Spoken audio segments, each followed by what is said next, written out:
very excited about our next speaker. She's coming directly from Israel to the world today, and I'm talking about Dolly Streiff.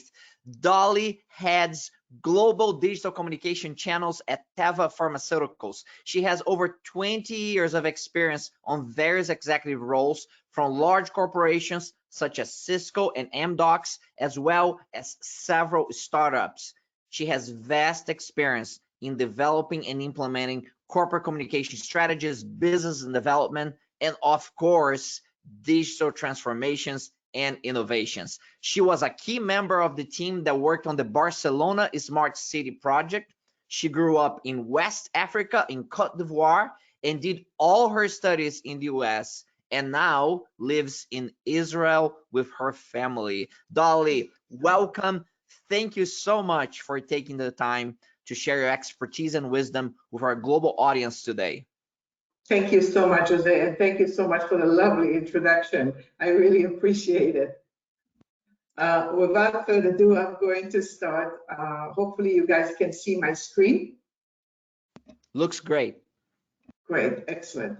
So I'm going to start telling you a little bit about what Jose has mentioned, talking about business transformation, particularly digital business transformation, and talking about it from a culture perspective as well as an operations perspective. So I'm not going to go through, I'm just trying to click here. For some reason, oh, there you go. So I'm not going to go for the background because Jose did an amazing job at that, so I'm just going to skip that. I'm going to start with an amazing person that I think did an amazing good to the digital transformation businesses, and especially is a guru as far as I'm concerned to how transformations are being done or how they should be done. And here, this is a quote by Jeff Bezos. He's the leader of Amazon and the founder of Amazon. And as you know, I'm sure most of you already know, Amazon began its journey as a book retailer. It started out in ways that many of us did not believe we were even going to work. They started in a way that slowly they started growing into new sectors besides the book retailer business. They went into fashion, they went into food industries, and so on and so forth. And slowly they started conquering and also going into new areas very successfully, I must say. And the reason being is because not only they were agile and because they were fast in doing so or reinventing the wheel each time and being ahead of the game, but also because of the fact that Amazon was absolutely amazing at doing cultural transformation. It is all because of the DNA of the company, the DNA that adopts, reinvents, that is capable and willing to experience new tools and new platforms and new areas all the time. It's absolutely critical for a company to be agile, to be reinventing itself and the wheel all the time, but also to be very sustainable and willing to adopt. That's one. The second thing is make sure that you're always ahead of the game so that nobody can actually replicate what you're doing. That is what Jeff Bezos is telling us. And this is some of the things that he was mentioning in the quote without reading the entire quote to you guys today. So if we look at the quotes that we actually have here from the fact that digital transformation, everybody talks about it. Everybody mentioned digital transformation as the way of doing business these days, and we should do business transformation, we should do digital business transformation, and so on and so forth. I can tell you that a lot of it is difficult. It's very, very difficult. It's something that as I mentioned, has to be in the DNA of the company. It has to be in the culture. And it's not something that is just a decision to be made and going into immediately. So this is a research that was done on the slide here. You can see a research that was conducted by McKinsey. And in 2019, sorry about the dogs, I apologize. before COVID began. And here we can see that business transformation is not always as successful or as easy as it should be. Sometimes I can see companies that have done somewhat, digital transformation, and they succeeded in part of it. Some of them did not succeed at all. So I'm just not going to read the entire slide, but you guys can definitely see the numbers here. And you can see that digital transformation is a hard process, but it takes some stepping to do in order to do it correctly. So again, I apologize for the dog. They're going to shut down in a second.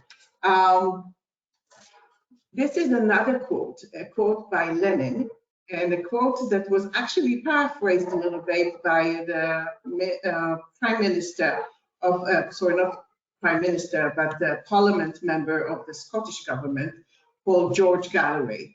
And he says, there are decades where nothing happens, and there are weeks where decades happen. This is very, very relevant to what we are facing today, and especially during COVID. If you look at the retail, US retail e-commerce industry, you can see the numbers are alarmingly surprises, and you can see that, and anybody can see it in no matter what sector you're in.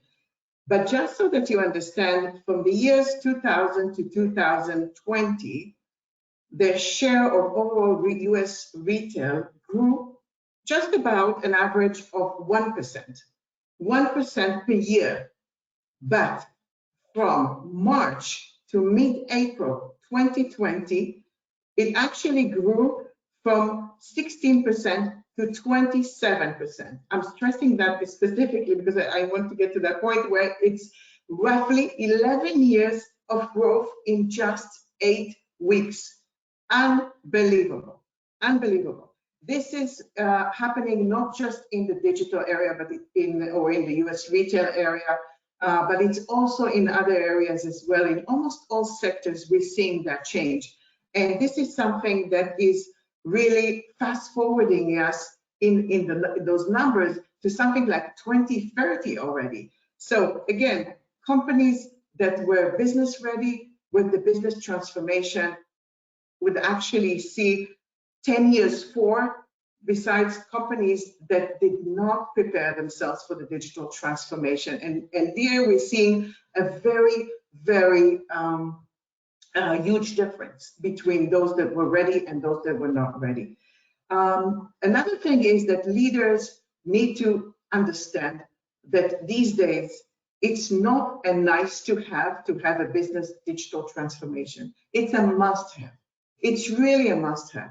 And no matter what sector you're in, no matter where you are in the world, it is a must-have. If you want to continue doing a successful business, if you want to successfully communicate and sell your goods, you need to be properly digitally ready. That's one thing. The second thing is that we're seeing that behavior both at work, both at home, and our kids, even our grandparents are using digital these days to order food, etc., right? So if we're looking at what McKinsey collected again, and that is from 2020, which it shows that all the businesses that were ready from a digital perspective grew about to 50 to 70%, which is pretty amazing, you would say. But during COVID, when we were all closed at home and we had no other way of shopping for food or other goods, we had to order them online. And we could see an immense increase in the way that people actually penetrated the digital e-commerce area and even other sectors, as I mentioned earlier. So here you can see that just in Q4 2020, there were over 30% growth of people that actually shopped online. So amazing increase. That's number one. The second thing is that you can see is that 2 out of 3 people, when they were asked how they did their shopping, whether it was for food or for electric stuff or for any other goods, they said they did it online. Now, in my opinion, This is something that is going to continue to increase, and this is something that business leaders need to understand as well as comprehend that this is our new way of working, and this is something that will continue to increase. Now, if we want to do proper digital transformation, as I said earlier, there are a few steps that we need to take in order to assure that everything is aligned and aware and capable in that sense. So those are the three conditions that I see to making a very successful digital transformation. The first one is create awareness. What do I mean by awareness? Awareness meaning having a vision and a strategy, and also understanding where it is that you want to go. What do you want to reach? Where do you want to be at the end of the process?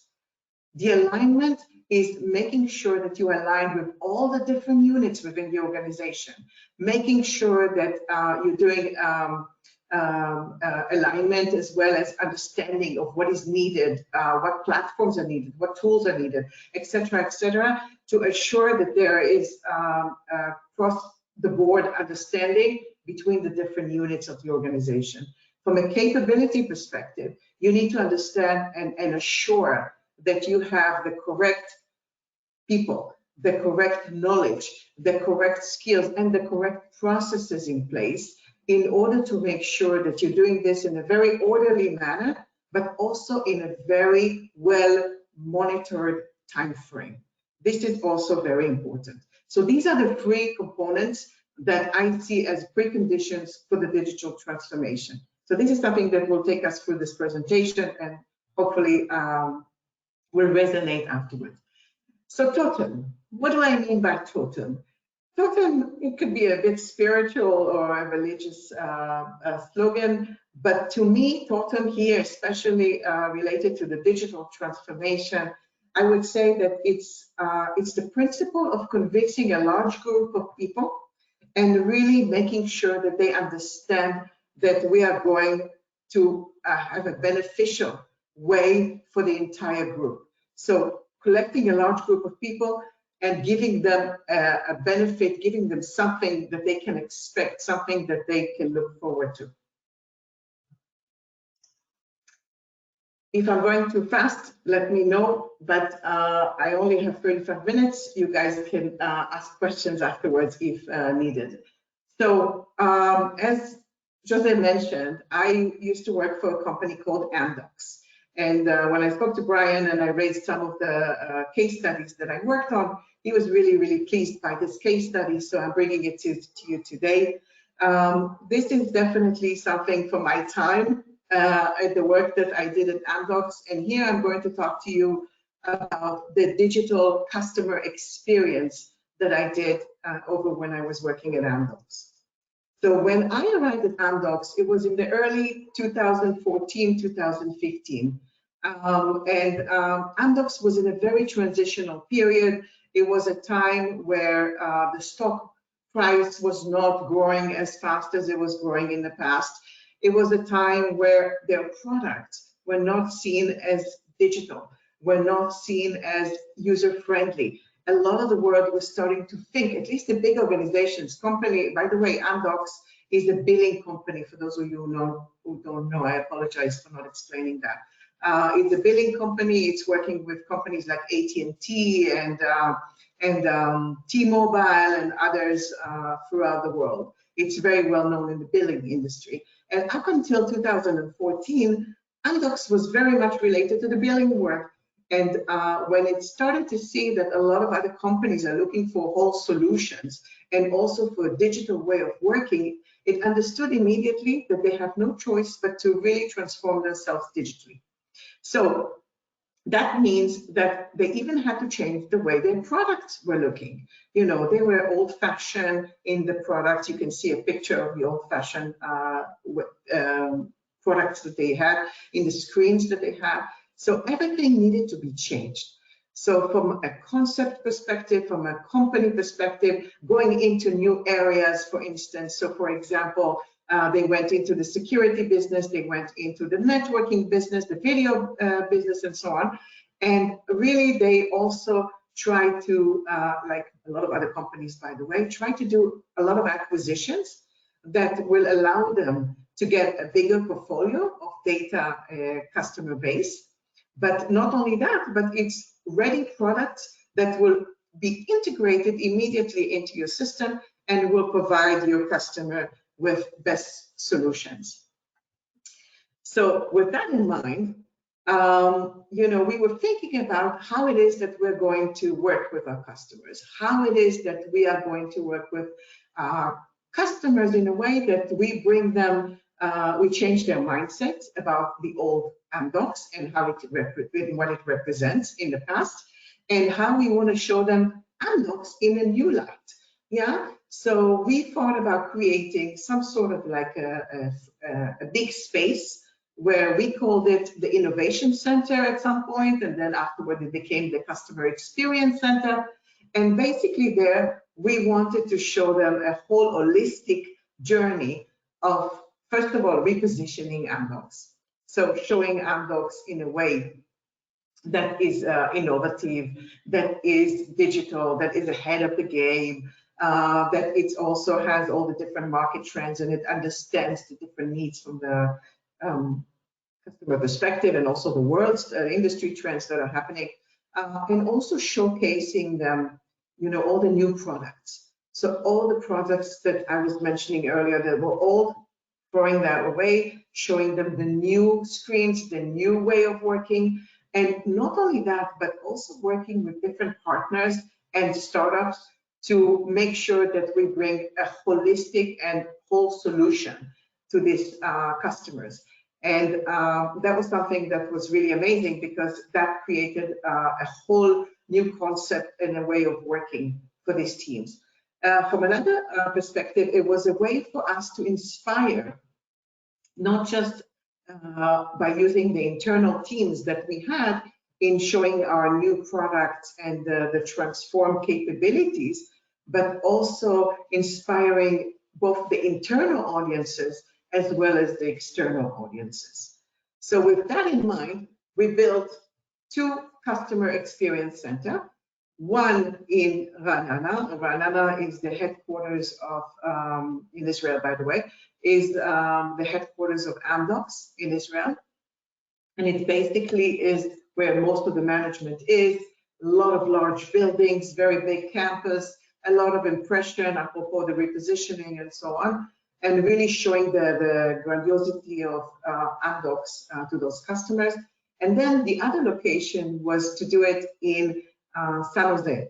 San Jose in California, where it's the hub of the Innovation Center, where it's the place where most of the people go to get ideas, to work with the big guys, you know, like Cisco, Google, and so on and so forth.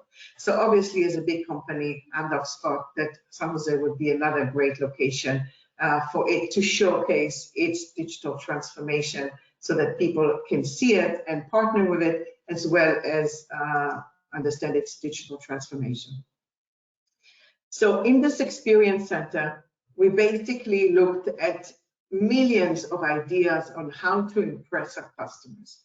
Now, bear in mind, again, I'm talking about 2014, 2015, guys. Yeah, this is not after COVID. This is not before COVID, way before. Yeah, so this is apropos companies like Amazon, Amdocs, all these companies that saw the game ahead of the time and they prepared for it.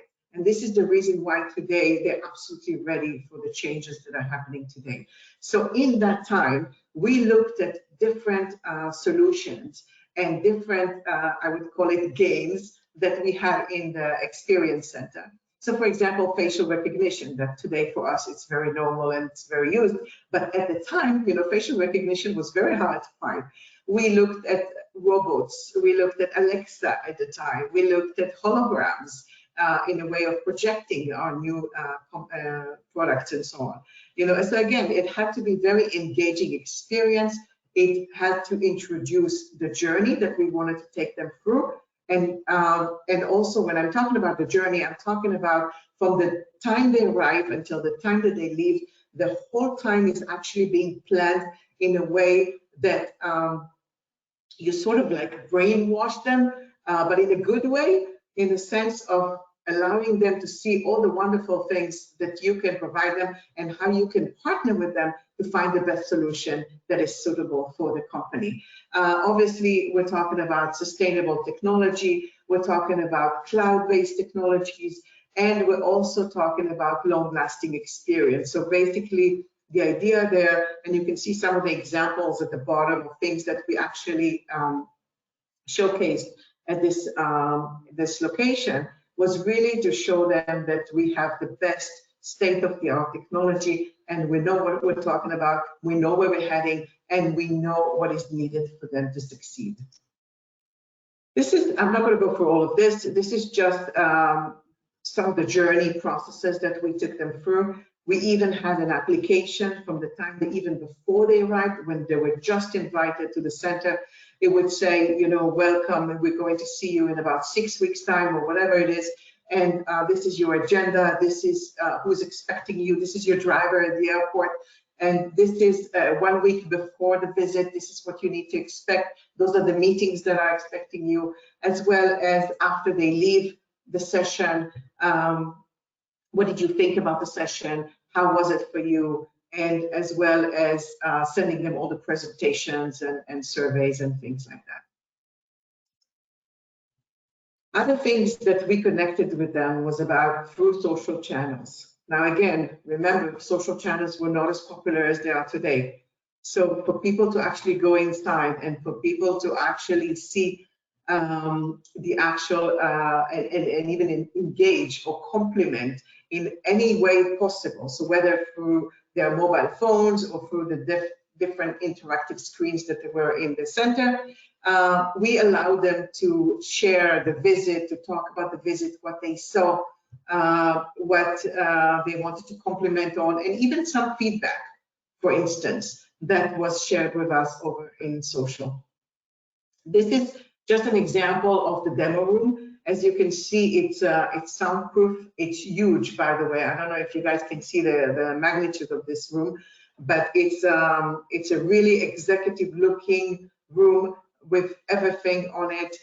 It had iPads and speakers and hologram screens and so on and so forth. By the way, just the screen that you're seeing in front of you is about 11 meters. I don't know in inches, I apologize, but it's 11 meters long, which is huge. Okay, so just to give you the idea of the magnitude of this this room. And again, just like I mentioned, you know, this was the screens that they saw. We had different capabilities of them sharing their experiences and for us to share with them different things on the different platforms. Even here, you can see some of the things we did on Instagram with the old logo of Instagram, the old picture, and even Snapchat. You know, things have changed since then. But one thing I can tell you is that the center has remained. The center is still functioning until today. This method of working has shown that it's really valuable, it's really successful, and it's a great way to connect to our different audiences.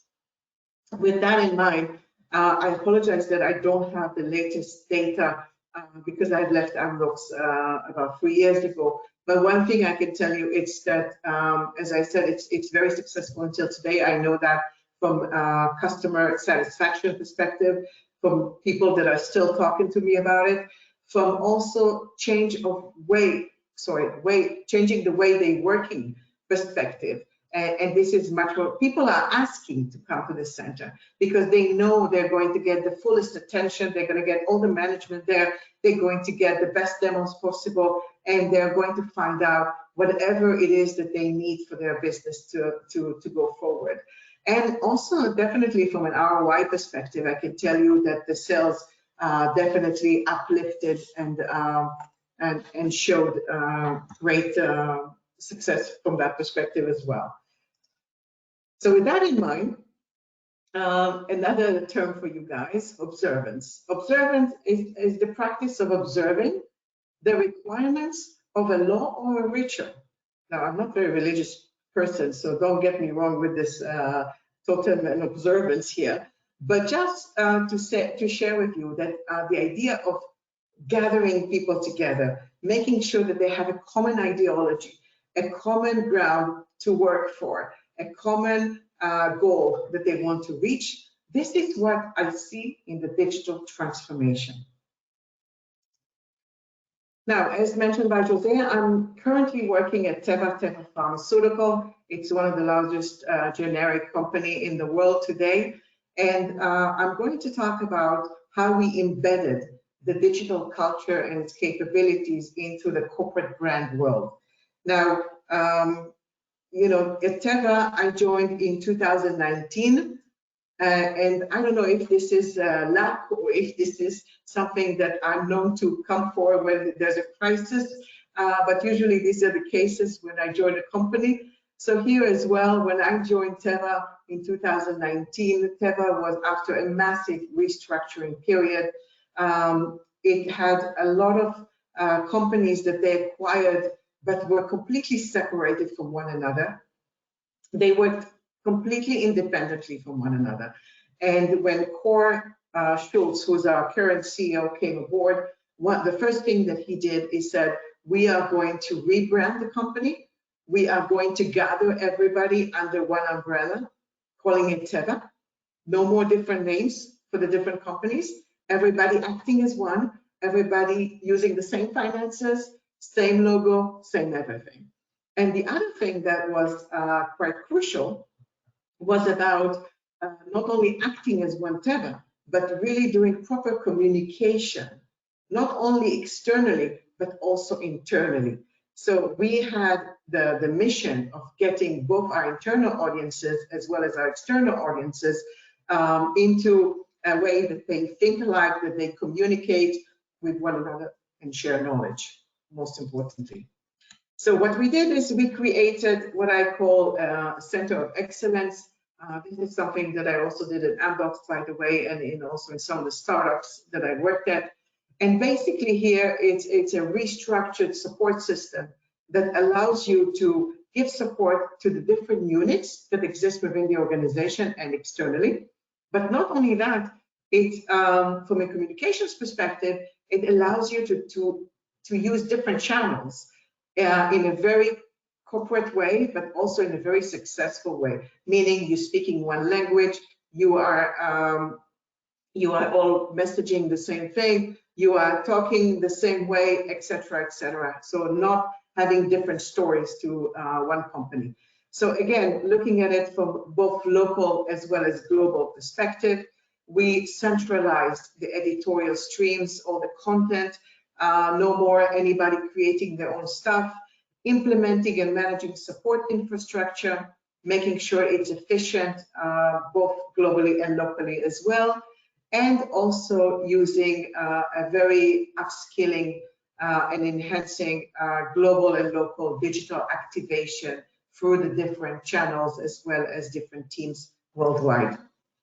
Now, as mentioned before, in order to do a transformation roadmap, it's not something that happens over one night, not even 2 nights, not even a year even.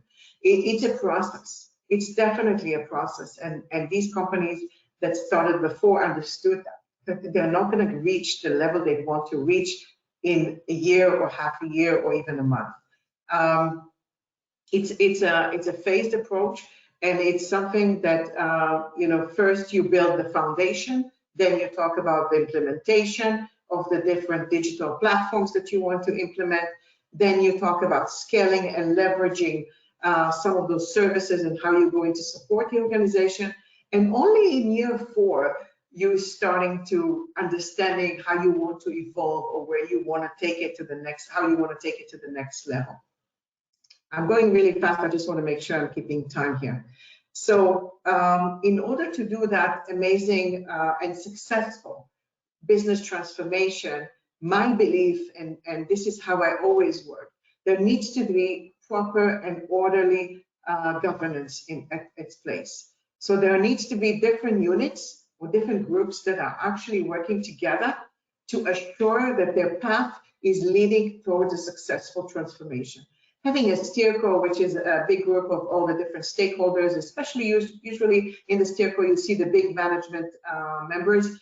that are deciding on the path as well as what is going to come up next.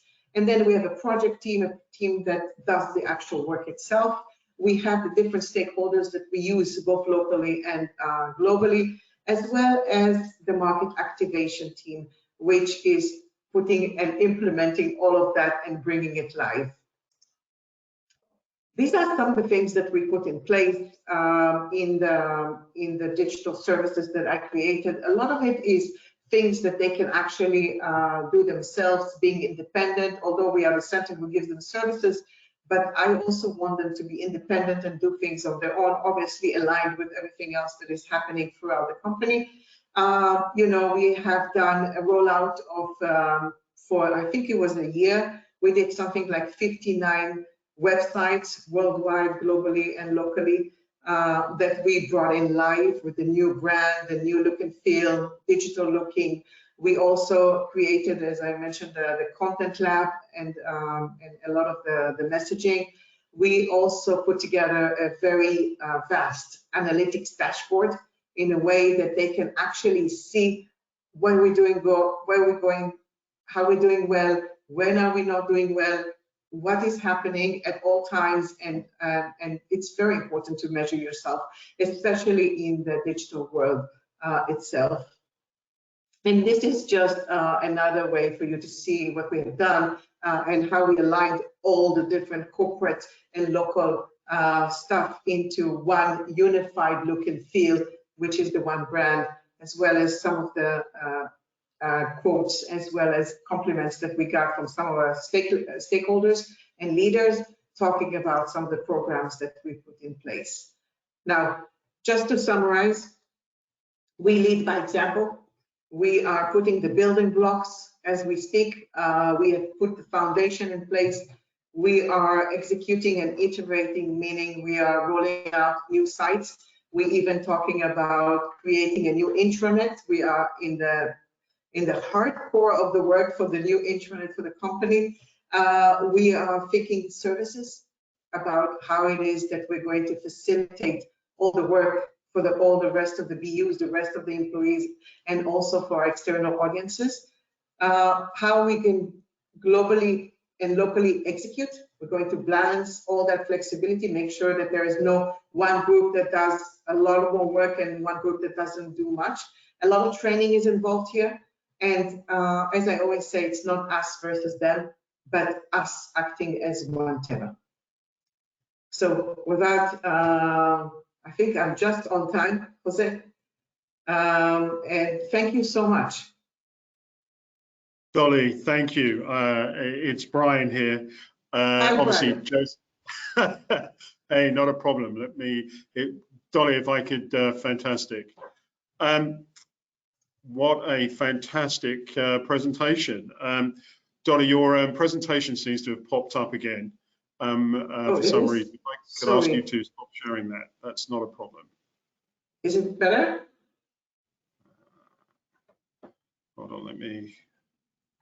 No, it's still up. Still up. Okay, so here we go. It seems to have gone down. It's fantastic. Dolly, a regular tour de force. I only wish we were able to give you another 40 minutes. I'm sure there's just oodles we could go through. I really, really enjoyed the Amdocs presentation.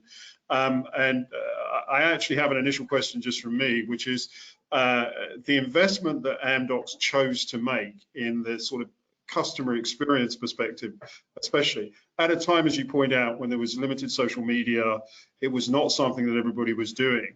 How did you pull that off? What was required just to literally get that conversation off the ground, let alone through to the investment that they made at the end of the day? So I can tell you that for me, Cisco was a very good university, to be very honest. It was a company where almost every week we had a new product come in. We had to study it, we had to learn it, as well as adopt it, and even know how to market it to the market. So it was absolutely amazing university, as I said, and a learning curve. And here in Amdocs, what I did is I had to convince people. It's a lot of conversations. It's a lot of showing where we want to go, how we're going to reach it, resonating with the business, especially with the business, making them understand that this is something that will bring them value. This is something that it's not just about having another meeting. Yeah, it's not a meeting room. Yeah, for that we have plenty of other meeting rooms. And by the way, the investment was huge for that particular spaces. Yeah, so it's for us to get that budget, first of all, at the time where the company was still going into new areas and still replicating about where they're going to go and how they're going to do things. Still, there was a lot of convincing to do. And I think also from a leadership perspective, readiness to go to the next level. I think once you have all of that together, I think obviously you can manage. And did you require, what sort of sponsor ultimately did it require to really kind of make sure that the journey continued in the direction of travel that you wanted it? So first of all, R&D had to be involved because of the products, the demos, as well as all the different technology goodies, I call them. Yeah. So all these guys, you know, I call them all the gurus of the company need to be involved and make sure that they're in place. You know, there is a manager of the actual space that is making sure that there's always up-to-date things that are happening, or even new applications, new stuff, new screens, new whatever. That's that. It wasn't external sponsorship, it was mainly internal. So it was just the sales and R&D mainly, as well as the IT guys, obviously, and asset marketing that basically worked extremely well together to get this up and running. Until today, by the way. Well, I'd love to delve a bit more time, but that's purely me being very selfish. And we've got a number of great questions for you here, Dolly. Sure. One of which is from Irene, who says, "Nice to meet you, Dolly." And she's coming from my place in India. And she wanted to open by thanking you for the great insights. But she's really intrigued to know how you can use Totem in building culture in digital transformation. I wonder if you could delve a little bit more into that. So as I said, Totem for me is really gathering a large group of people into understanding and cooperating together. So if you recall, I did say about 3 components for successful business transformation. So it's awareness, it's alignment, and I'm not sure what the other one was. I think it's capability, if I'm not mistaken. Yeah. So basically, those 3 components we're using like I said, you know, convincing management, convincing the sales team, convincing the R&D team that this is going to be eventually beneficial for them. And you show different cases or different places where things work. And together, once they gather, you build whatever is right for you as a group, for you as a company. And together, you go into that common goal and that common thing that you want to see eventually at the end of the session. Fantastic. Thank you for that, Dolly. Irene, hopefully that gives you a little bit more insight. And please do remember that you can catch up with Dolly, hopefully on social media, really to continue that conversation. William, hi, William. Great to see you here again.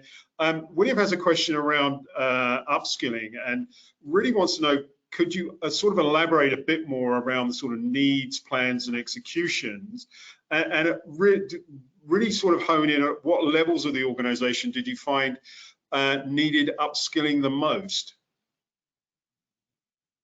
So actually, you know, funny enough, the ones that needed the upskilling the most were the sales guys, because they had a certain way of working and they thought they knew their customer best, because they were pretty sure that the way they actually got the ROI or the quotes of the day, you know, was working perfectly fine. They had best relationship with their customers, you know, and who was I to come and talk to them about their customers and their relationship with the customers and how to improve the ROI for their customers. So that was sort of like an ego trip, if you will, and not understanding how we wanted to get involved in the sales process, which was like a very well-guarded kind of community. Yeah.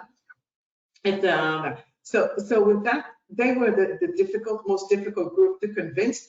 But I honestly say, and I always say that, is that once they were on board and once they were in the first session, the first account manager that left the session came out of it ecstatic.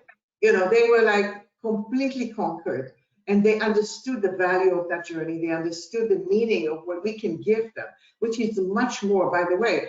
Apropos, it's saving them a lot of time, a lot of traveling, a lot of different meetings and conversation over the years, where you actually bring them over just for that one day. You have everything in that one space instead of doing all of that. So you can imagine the cost saving as well as you know, the effectiveness of the actual meeting. But they were the ones I struggled with the most. Well, as a commercial guy myself, at times I completely empathise. So glad to hear that you can lead us to water, and we will drink. Moving on just quickly, Karen has a question which really relates around those companies and agencies which are a bit more risk averse and bureaucratic in nature, i.e. Government agencies and others with that sort. What should organizations do that really don't have what it takes normally as part of their DNA and culture to really move forward in this, just generally because of their histories and the nature of being risk averse, and some might say overly bureaucratic? Yeah.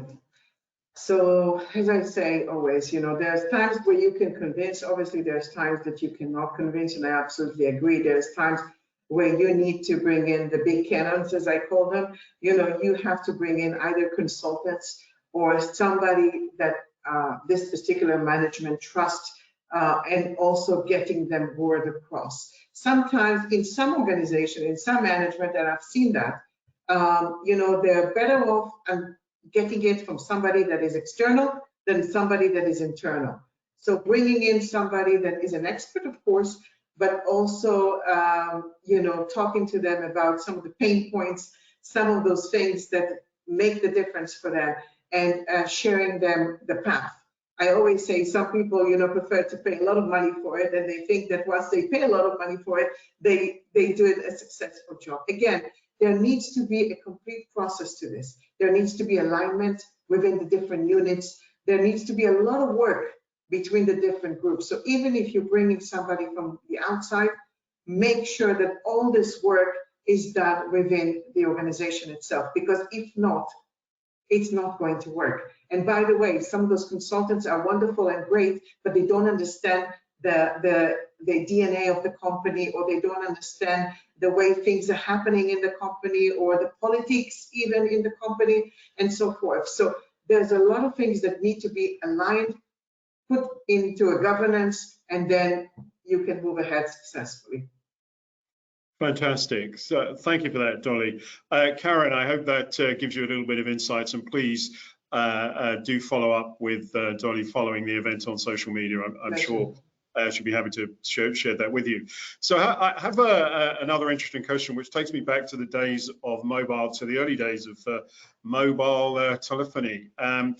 Is it possible for a new enterprise to design itself as digital and leapfrog existing companies who have to take the digital transformation route? And from my perspective, that harks back to what certain parts of Africa did when the mobile phones came into existence. But is that really something that a serious business with aspirations can do from the outset? So I'm not sure I understood the question. So can you? Yeah, absolutely. Okay, that may be my delivery rather than that. The question is it possible for a new enterprise to design itself purely as a digital one and leapfrog existing companies who have to take the digital transformation route out of their existing setups? So as I said, some of them are successful, some of them are not. But I think if you do it in an orderly manner, I think you can do it. Most of them that have done it properly have been very successful, and the results have shown that. We're also in a period of time where digital is part of our life, and it's not going to go away. So obviously, the more you invest, the more you actually going to go into the digital platforms, as well as even organizational changes within your organization, I think you will definitely succeed. Yes. Fantastic. And finally, if I may, a sort of question from one of the others around the approaches that you see most success from. They're positing the view that they often see two approaches taken: either dam the torpedoes or plan carefully and execute with timidity. Where on the continuum do you normally see the best results? Wow. And we won't hold you to this. I think it's a bit of all of it. To be very honest, it's got a little bit of all of this. There's not one specific path, but I think it's what fits best the organization itself. Some of the organizations are small, some of them are big, some of them are in particular cultures than others. And I think it's something that each company needs to look at, when they actually look at themselves, in their DNA as well as their culture and everything else, and understanding what fits best. Fantastic. Dolly, I wish we had more time to talk. It's been really enjoyable. Me too. Thank you so much for sharing your knowledge and expertise with us. And I hope the rest of the day is really great. See you. Thank you so much. And I apologize for the dogs at some point. If this was bothering, I'm not sure. But unfortunately, I have 4 dogs at home and couldn't keep them quiet. So thank you so much for having me. No problem. Take care. Thanks. So, ladies and gentlemen, I hope you enjoyed the previous presentation as much as I did. And at the top of the hour, we have a really exciting panel session coming up, led by Bobby Patrick from UiPath, with Jeff King from Sonic Automotive and Pete Mara from ADT. And what they'll be looking at is the race to become a fully automated enterprise. Really building on the posit that if you're not automating work today, you're well behind the game line. So really exciting opportunity coming up. Please join us at the top of the hour, and we look forward to welcoming you back. Take care.